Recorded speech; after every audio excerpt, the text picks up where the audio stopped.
আসসালামু আলাইকুম, প্রত্যেকে জসিম টিউটোরিয়ালের পক্ষ থেকে স্বাগতম। আজকে আমরা HSC ICTর 3য় নম্বর অধ্যায়ে কথা বলবো। আমাদের আজকে টপিক হচ্ছে যে দশমিক সংখ্যাকে যে কোনো সংখ্যায় রূপান্তর। সংখ্যা রূপান্তর কিন্তু খুবই গুরুত্বপূর্ণ এবং পরীক্ষার মধ্যে একটা আসবে। তো সংখ্যা রূপান্তর কীভাবে শর্টকাটে, অনেকগুলো সংখ্যা রূপান্তর আছে, কীভাবে শর্টকাটে শেষ করতে হয় আমি আপনাদের একদম খুব কম নিয়মে শিখিয়ে দিব। যে প্রথম কি লিখছি, দশমিক সংখ্যাকে যে কোনো সংখ্যায় রূপান্তর। তারপর দশমিক থেকে আমরা বাইনারি কীভাবে যাব, দশমিক থেকে অক্টাল, দশমিক থেকে হেক্সাডেসিমাল। আলাদা আলাদা নিয়ম পড়লে অনেক বোরিং ফিল করবেন এবং মনে রাখতে অসুবিধা হবে। আলাদা আলাদা নিয়মকে আমরা রেখে দিলাম, সবগুলোই ক্ষেত্রে আমরা একটা নিয়ম ব্যবহার করব। তারপর দশমিক সংখ্যা থেকে যে কোনো সংখ্যায় যাব, যে একটা নিয়ম ফলো করে। কি নিয়ম? যে দেখেন লিখছি পূর্ণ সংখ্যার ক্ষেত্রে একটু বলে নিই। দশমিক সংখ্যার বা শুধু দশমিক না, যে কোনো সংখ্যা হচ্ছে দুই প্রকার। সংখ্যা পদ্ধতি দুই প্রকার, একটা হচ্ছে পজিশনাল আর একটা হচ্ছে নন পজিশনাল। একটু বেসিক আলোচনা আমি করে নেই। পজিশনাল সংখ্যা, নন পজিশনাল। এই পজিশনাল সংখ্যাগুলোকে চারটা ভাগে ভাগ করছে: দশমিক, বাইনারি, অক্টাল, ডেসিমাল। এখানে যা দেখছেন সবই হচ্ছে কি পজিশনাল সংখ্যা পদ্ধতি। ঠিক আছে? প্রত্যেকটা পজিশনাল সংখ্যা পদ্ধতিতে দুটো অংশ থাকে, একটা হচ্ছে পূর্ণাংশ আর একটা হচ্ছে ভগ্নাংশ। ধরুন আমি যদি সাপোজ লিখি 125.679, ঠিক আছে? এই যে মাঝখানে এই যে ডট চিহ্নটা দেখতেছেন না, এইটা হচ্ছে আমাদেরকে আইসিটি ভাষায় বলা হয় রেডিক্স পয়েন্ট। কি পয়েন্ট? Radix point. এটাকে বলা হয় রেডিক্স পয়েন্ট। রেডিক্স পয়েন্টটা কি?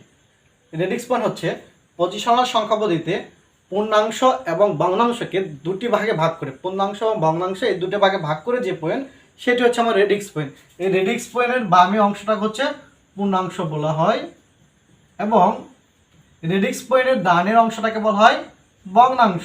আশা করি এই বিষয়টা আপনারা ক্লিয়ার হয়েছেন। এখন আমরা কি শিখব? এই পূর্ণাংশের ক্ষেত্রে যাই নিব, দশমিক থেকে যে সংখ্যায় নিব সেটা কোন অংশে নিব? পূর্ণাংশের ক্ষেত্রে এটা নিব। তো পূর্ণাংশের ক্ষেত্রে কিভাবে করব? যে শোনো, আমি একটু লিখে নেবেন পুশ করে, বা ভিডিওটা স্লো মোশন দিয়ে একটু করে লিখে নেবেন। প্রথম যে কাজ করব, আমরা যে সংখ্যাটাকে রূপান্তর করব তাকে কাঙ্ক্ষিত সংখ্যার ব্যাস বা ভিত্তি দ্বারা কি করব? ভাগ করব এবং ভাগশেষগুলো সংগ্রহণ করবে। 1 নম্বর নিয়ম। 2 নম্বর নিয়মটা হচ্ছে যে ভাগ প্রক্রিয়াটা ততক্ষণ পর্যন্ত চলবে যতক্ষণ পর্যন্ত সংখ্যাটি শূন্য না হয়। আমরা সংখ্যাটা যে পর্যন্ত শূন্য না হবে পর্যন্ত ভাগ প্রক্রিয়াটা কি অবিরাম চলতে থাকবে। 3 নম্বর হচ্ছে ভাগশেষগুলো নিচ থেকে উপর দিকে সাজায় লিখলেই সংখ্যাটা রূপান্তর হয়ে যাবে। সিম্পল। প্রথম কি বলবো? যে কাঙ্ক্ষিত প্রদত্ত সংখ্যাটিকে কাঙ্ক্ষিত সংখ্যার ব্যাস বা ভিত্তি দ্বারা ভাগ করবে এবং ভাগশেষ সংগ্রহণ করব। ভাগ প্রক্রিয়াটা ততক্ষণ পর্যন্ত চলবে যতক্ষণ পর্যন্ত সংখ্যাটি শূন্য না হয়। 3 নম্বরটা হচ্ছে ভাগশেষগুলোকে নিচ থেকে উপর দিকে সাজিয়ে লিখলেই সংখ্যাটা রূপান্তর হয়ে যাবে। এখন আমরা প্র্যাকটিক্যাল দেখি। প্র্যাকটিক্যাল দেখলে ক্লিয়ার হয়ে যাবে, কোনো টেনশন নাই। তাহলে প্রথম আমরা কোনটা দেখব? দশমিক থেকে বাইনারি দেখি। ঠিক আছে? দশমিক থেকে বাইনারি। আচ্ছা, একটা উদাহরণ দিলে বুঝবেন। দশমিক থেকে প্রথমে দেখব দশমিক থেকে বাইনারি। আচ্ছা, ওকে। তাহলে 1 নম্বর অঙ্কটা হচ্ছে ধর এই 56 এর নিচে কত দিলাম? 10 হোয়াট 2। তারপরে ব্যাস বা ভিত্তি। এই দেখেন নিচে যে সংখ্যাটা থাকবে এটা হলো ব্যাস বা ভিত্তি। ব্যাস বা ভিত্তি দ্বারা একটা সংখ্যা কি সেটা আমাকে চিনতে হবে। আর ব্যাস বা ভিত্তিটা কি? কোনো সংখ্যা পদ্ধতির বা যে কোনো সংখ্যা পদ্ধতির মোট যতগুলো অঙ্ক থাকবে ওই প্রত্যেকটা অঙ্কের সমষ্টি বা অঙ্কগুলোর সমষ্টি হচ্ছে তার ব্যাস বা ভিত্তি। যেমন এখানে দশমিকের ব্যাস বা ভিত্তি পদ্ধতি 10। দশমিকে কটা অঙ্ক আছে? 0 থেকে 9, এই 10টা অঙ্ক আছে, এই জন্য ব্যাস বা ভিত্তি হচ্ছে 10। বাইনারিতে অঙ্ক আছে 0 এবং 1 দুইটা, এই জন্য ব্যাস বা ভিত্তি 2। অক্টাল আছে 0 থেকে 7 8টা, এই জন্য অক্টাল হচ্ছে ব্যাস বা ভিত্তি 4। হেক্সাডেসিমাল আছে 0 থেকে 9, এই 10টা অঙ্ক এবং এ থেকে এই 6টা অ্যালফাবেট, তাহলে হচ্ছে 16। এই জন্য এর ব্যাস বা ভিত্তি হচ্ছে 16। তার মানে কোনো সংখ্যা পদ্ধতি যতগুলো অঙ্ক থাকে ওই অঙ্কগুলো সমষ্টি হচ্ছে ওই সংখ্যা পদ্ধতি ব্যাস বা ভিত্তি। তার মানে এখানে দশমিক থেকে আমরা কোথায় যাব? বাইনারিতে যাব। ওকে। নিয়ম প্রথম কি বলছি? পদ্ধত সংখ্যা যেটা দেওয়া থাকে এটা হচ্ছে পদ্ধত সংখ্যা, যেখানে যাবো এটা হলো কাঙ্ক্ষিত সংখ্যা। এই পদ্ধত সংখ্যাটাকে কাঙ্ক্ষিত সংখ্যার ব্যাস বা ভিত্তি দ্বারা ভাগ করতে। ভাগ করার নিয়মটা হচ্ছে এরকম: 56 লিখলাম, এইদিকে একটা দাঁড় দিবেন, এইদিকে একটা দাঁড় দিবেন। আচ্ছা, 2 দ্বারা ভাগ করবো। 2 দ্বারা 56কে ভাগ করলে কতবার যাবে? 28 বার যাবে। কতবার? 28 বার। 28 বার গেলে ভাগশেষ কত হবে? 28 দুগুণে 56, তার ভাগশেষ নাই মানে শূন্য। এখানে একটা হাইপেন দিয়ে এইভাবে শূন্যগুলো মানে ভাগশেষগুলো আমাকে সংগ্রহণ করতে বলা হয়েছে সংগ্রহণ করবেন। দেখেন আরও কি ভাগ যায় 2 দিয়া? যায়। কতবার যাবে? 14 বার। 14 বার গেলে ভাগশেষ 0। আরও যাবে? হ্যাঁ। তাহলে 7 বার যাবে। 7 বার গেলে ভাগশেষ থাকবে না, 0। তাহলে আরও কতবার যাবে? আবার 2 দিয়ে দিলে সর্বোচ্চ 3 বার যাবে। 3 দুগুণে 6, তাহলে 7 থেকে 6 বিয়োগ করলে 1। আবার যাবে? হ্যাঁ যাবে। 2 দিয়ে 2 একে 2, তাহলে 3 থেকে 2 বাদ দিলে 1। আরও কি যাবে? দেখেন 2 দ্বারা যদি আবার দিই 1কে ভাগ যায় না, তাহলে এখানে 0 লিখে এই 1টাকে ভাগ শেষে চলে নিয়ে আসবো। ঠিক আছে, এইভাবে ভাগ করবো। তাহলে কি করলাম, যে এই প্রদত্ত সংখ্যাটাকে কাঙ্ক্ষিত সংখ্যার ব্যাস বা বৃত্তে দ্বারা ভাগ করলাম, ভাগশেষগুলো সংরক্ষণ করলাম। এরপরে এই যে সবচেয়ে পরে যে সংখ্যাটা আসবে না, এটা হচ্ছে এমএসবি, আর এই সবার উপরে যে সংখ্যাটা এলএসবি। এগুলা কি? এমএসবি মোস্ট সিগনিফিকেন্ট বিট আর এলএসবি লিস্ট সিগনিফিকেন্ট বিট। এর মানে হচ্ছে এমএসবি মানে হচ্ছে সর্বোচ্চ গুরুত্বের অঙ্ক, আর এলএসবি হচ্ছে সর্বনিম্ন গুরুত্বের অঙ্ক। আচ্ছা দেখেন, এইখানে যদি আমরা একটা সংখ্যা দিই 157, এখানে সর্বোচ্চ গুরুত্বের অঙ্ক কোনটা? এগুলো শব্দ পজিশন। এগুলো সবার সাথে কি একের সাথে কত গুণ আছে? 100 গুণ আছে, প্লাস 5-এর সাথে কত গুণ আছে? 10 গুণ আছে, প্লাস 7-এর সাথে কত গুণ আছে? 1 গুণ আছে। এখন ক্যালকুলেশন করে দেখেন, 100 5 5 10 50 প্লাস 7, এই যে 157 হয়েছে। এগুলাই তো পজিশনের সংখ্যা পদ্ধতি। তার মানে এখানে সর্বোচ্চ গুরুত্বের অঙ্কটা একক স্থানীয় মান, দশক স্থানীয় মান, এটা হলো শতক স্থানীয় মান। তাহলে সর্বোচ্চ গুরুত্বের অঙ্ক সর্ববামে থাকে। এই জন্য তাহলে যেহেতু এটা সর্বোচ্চ গুরুত্বের অঙ্ক, তাহলে এটা সর্ববামে রাখতে হলে কোন দিকে লিখতে হবে? এর উপর, নিচ থেকে উপর দিকে। এই জন্য বলছি নিচ থেকে উপর দিকে সাজিয়ে লিখলে সংখ্যাটার উত্তর চলে আসবে। তাহলে এর উত্তর কত হবে? সুতরাং 56 সংখ্যাটির দশমিক সংখ্যাটি বাইনারি সংখ্যা হচ্ছে 111000000। এইটি হচ্ছে আমার উত্তর। ঠিক আছে, দেখেন বুঝতে পারছেন কিনা। যদি না বুঝে থাকেন, আমি আরো একটা উদাহরণ দিতেছি কিভাবে দশমিক থেকে বাইনারিতে যাব, তাহলে আরো ক্লিয়ার হবেন। তাহলে আরেকটা উদাহরণ আমি দিয়ে নিই। দশমিক থেকে বাইনারি আরো একটা উদাহরণ দিই। 2 নম্বর যে উদাহরণটা, এইটা ধরেন 45। এই 45 সংখ্যাটির বাইনারি কত?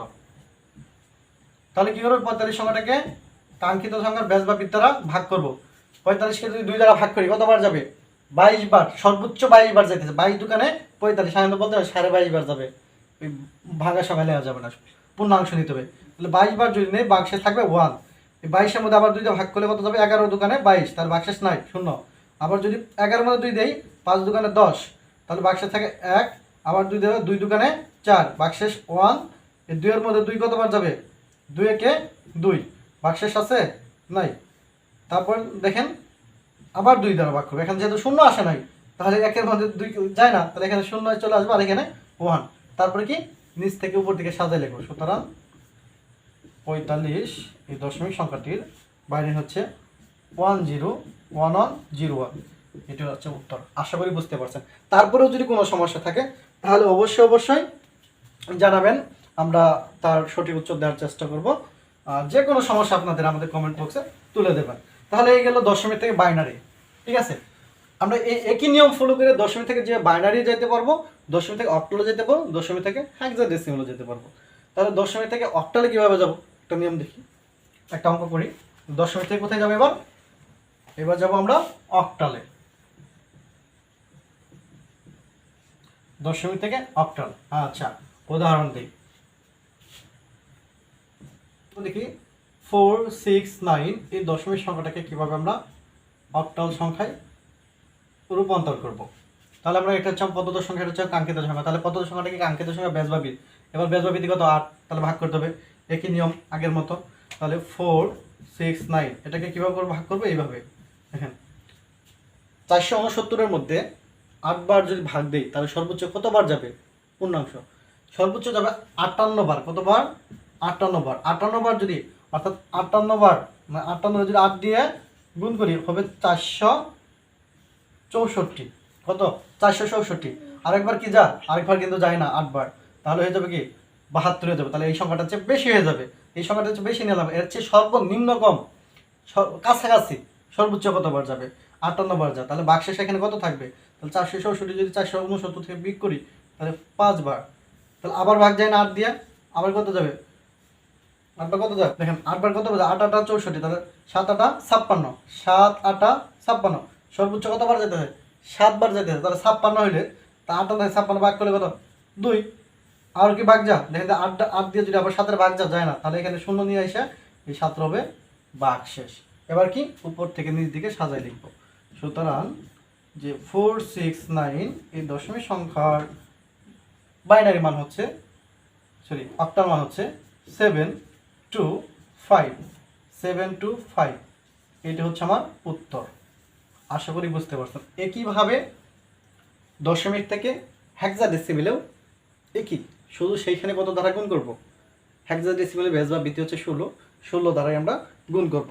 তাহলে একটা অঙ্ক যদি আপনাদের দেওয়ার চেষ্টা করি, যে একটা অঙ্ক উত্তরটা কত হবে সেটা আপনারা আমাকে কমেন্ট করে জানিয়ে দিবেন, যে দশমিক থেকে হেক্সা একই নিয়ম ফলো করে শুধুমাত্র 16 দ্বারা ভাগ করবেন।